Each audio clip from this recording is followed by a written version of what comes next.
The moon is in the first degree of Cancer. Let's talk about it. So the moon ingressed into the cardinal feminine water sign, Cancer. Cardinal energy initiates, so the moon is initiating cleansing. And this is all happening in the moon's domicile or its home, Cancer. So between 0 and 7 degrees, the moon is in an agreement with the lesser malefic Mars. Between 0 and 10 degrees, the moon is influenced by the planet Venus. When the sun is out, all of the water signs are ruled by Venus and the moon. When the sun sets, all the water signs are ruled by Mars and the moon. As a co-ruler, the moon is neutral, so it will follow the energy of Venus and Mars. The moon still carries the energy of Gemini, but it activates another aspect in this transit chart, which is Antisha. Whatever occurred in the moon's transit in Gemini needs to be processed. There may be things that have happened that you don't want to talk about.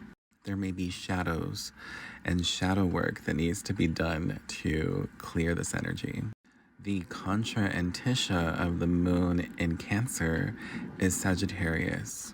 Being free does not have to be scary. Being alone does not have to lead to loneliness. And sitting in the dark allows each of us to find the light.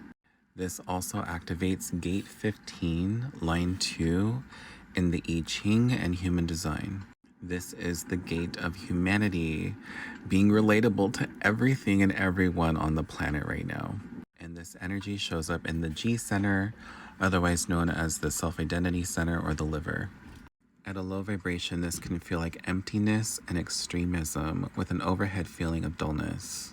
At a high vibration, this can feel like magnetism leading to fluorescence. Line 2 expresses itself as persistence. Moderation and extremes profoundly affect other people under this moon. Now we're going to look at aspects. The moon is separating from a trine with Mercury, so there may be some last-minute thoughts or ideas that cycle through your consciousness before going to bed.